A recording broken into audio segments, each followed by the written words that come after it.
What's up, guys? If you're watching this video, I am guessing that you're interested in Finnish or in languages in general, and then you might have seen these memes on the internet.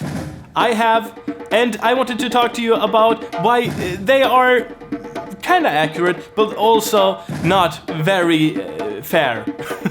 This meme is showing us how to say the word dog in different languages, and then Finnish comes and gives us a lot of different versions. And the thing is here that Finnish works a little bit different than other languages. It's agglutinative, which means that a lot of descriptive words like prepositions and pronouns, they are suffixes in Finnish, so they come at the end. Usually we say that there are like 15 cases in Finnish, and if you speak a Germanic language as your native tongue, you might go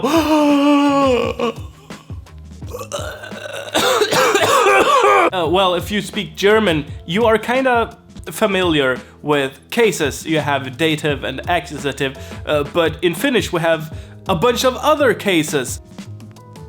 Now, most of these cases aren't really used in contemporary Finnish, or some of them are only used with certain words. For instance, we have the super-essive case, which sounds very intimidating and really scary. But to be honest, you don't really need to know that this case exists. We only use it with a handful of words in Finnish here. For instance, tyhmä means this in Finnish. And in the super-essive case, and I don't think many Finns would know about this either, it's just täällä, and then it means here. And in English, we just learn the word here, and that's it. We learn here, that's the word. It's the word for being where you are here, and täällä could just mean the same thing. We don't need to know that it's in the super-essive case. And there, like I said, there are only a few handful words that are like this. This is more like if you look at the origin of the word and such things, then it might be interesting. But super-essive case, no one needs to know about it, and that's it. But of course we have cases that are used, but some of them are only replacing prepositions. In English, we have prepositions to describe where things are, and we need that in Finnish too, but instead we have cases to describe this. For instance, the inessive case, which just means that we are inside of something. We have talo, which means house in Finnish, and then we have talossa, which means inside or in the house. That's not very complicated. The thing is here that with agglutinative languages like Finnish, we just put stuff as suffixes at the end of words. So that's why it looks kind of weird or intimidating to Germanic speakers, I'd say. But as you see, not really difficult or weird at all. We just say house in instead of in house, or house the inn instead of in the house, or whatever, however you want to picture it. It's we just put it at the end instead of in the beginning. And this is also why we can see possessive pronouns at the end of Finnish words. For instance, instead of saying my house, the Finns would say house my. Not very complicated, is it? We just switch places here. So talo is house, taloni is my house, and talossani is in my house. So all these prepositions and other little particles and small words are suffixes in Finnish, so the Finns, they put them at the end. So to like an English speaker, it might seem very intimidating because the words get so long. Even compound words in Swedish, they look intimidating to someone that speaks English, because a lot of compound words are either written with a space or with possessive what's it called, features like of. So there's that. And some of these cases changes the meaning of a verb, and you would know this from German, for instance, and it's not a difficult or weird concept to grasp, really. It's like in English, the difference between banging your friend's mom and banging on your friend's door. You just put a preposition there and the word means something else entirely. It's the same concept, so not really weird. So as you can see, and I hope I'm getting my point across here, all of these words in this meme are not ways of saying the same thing or just like the definite form or anything. It's not equivalent to English or the other languages in this meme. Then we would have to put on the dog, in the dog, on my dog, in your dog, or to the dog, to my dog, to in like the dog, etc., etc., und so weiter.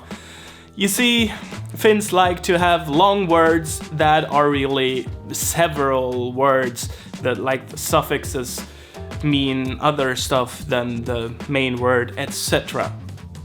So there's that with that meme, but there are also several other things that make Finnish kinda familiar and not that hard to learn. For instance, we have spoken Finnish and written Finnish. Written Finnish is more archaic, and it's not really how people speak. It's not very contemporary. So we have spoken Finnish, and here we use, I say we all the time, but I'm not Finnish. I mean we that are trying to learn Finnish, and we that speak Finnish. That's what I mean. In contemporary spoken Finnish, you're more likely to see suffixes turning into their own words. So we had taloni, which meant my house. The ni part gets dropped, and then we get mun talo, which then means my house. Just like in English, my house, mun talo, just like that. But Finnish also has prepositions, just like in English, and postpositions, not like in English, but they are essentially prepositions, but after the object. So that's a bit tricky, but the point here is that they don't make up huge words in Finnish. They stand alone, like in other Germanic languages. So for instance, we would have kanssa, which means with. I think Finnic languages would technically use comitative, but this is not really used in Finnish a lot. I think there are some expressions and all that, but we don't need to know about comitative really. So we have, for instance, kanssa, which means with. So we would say mun kanssa, which is a bit weird because that would be my with, but kanssa, it doesn't mean with in that sense. It has gotten a broader meaning to it. So it's essentially kanssa means nation, kanssa means in the nation, and mun kanssa means in my nation. But if you look at it, nation could be like community or company, so you see the logic behind this. To me, it's logical. Another argument for Finnish being so difficult to learn is that the entire vocabulary is different. They don't, the words, they don't resemble any indo-european words, any Germanic words, any word that you would know. But that's not entirely true, is it? Finnish has a bunch of Swedish loanwords, for instance. Someone said on TV that there might be like 4,000 of them. We have several in standard written Finnish already, but in spoken Finnish there are more. In slang, in dialects, there are even more Swedish loanwords. I don't know how many, but as a Swede, you would recognize a whole lot of words. And they even have Germanic loans, Proto-Germanic loans, like really old loans that haven't changed. So if you are interested in Germanic, or if you are researching something. Finnish is pretty interesting because the language is very archaic in itself. It hasn't changed much in like 1,000 years. It's almost a bit like Icelandic. As you can see, that you have the written form, which hasn't changed much, but then you have pronunciation that has changed, and in Finnish, the spoken Finnish is turning into a bit like its own language. So if you're researching Germanic, Finnish might be interesting to look into. For instance, we have kaunis, which means beautiful, and in German this is schön. In Swedish this is skön, but even that word is a bit archaic in Swedish. But kaunis comes from this Germanic word. I don't know how they spoke back then, but maybe skaunis. And then we have kuningas, which is this Germanic word. As you can see, kuningas looks... I'm looking here, but there is no word there. But anyway, it means König in German, kung in Swedish, and king in English. As you can see, in the Germanic languages, the words have changed a whole lot, and in Finnish, they have not, which is pretty interesting. And from Swedish, we have words like lucky and kottikärry, and these words mean law and wheelbarrow in English, and they come from lag, lucky, and skottkärra, kottikärry. And if you know Finnish phonology a bit, you would understand why these words look different, and then you might be able to recognize other words.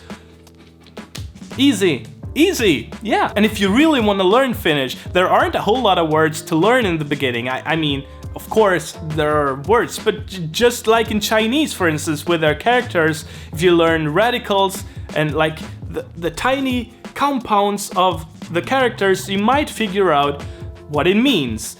The same thing works in Finnish because they work a lot with stems that mean one thing, and then they put suffixes on that stem to mean other things. So if you know about the suffixes and you know the stems, you can kind of figure out what the word is all about, and or at least from context what it has to do with and all that, what it's related to.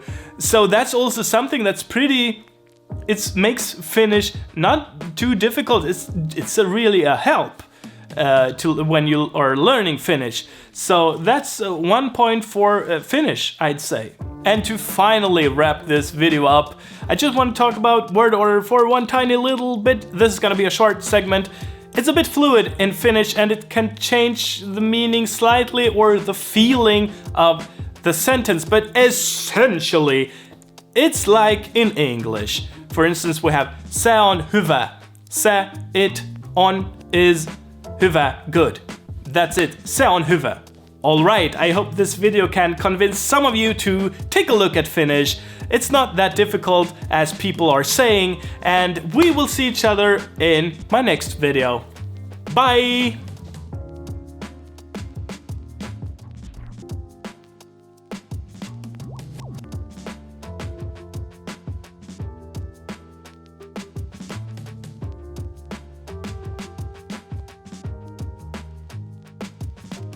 Word order.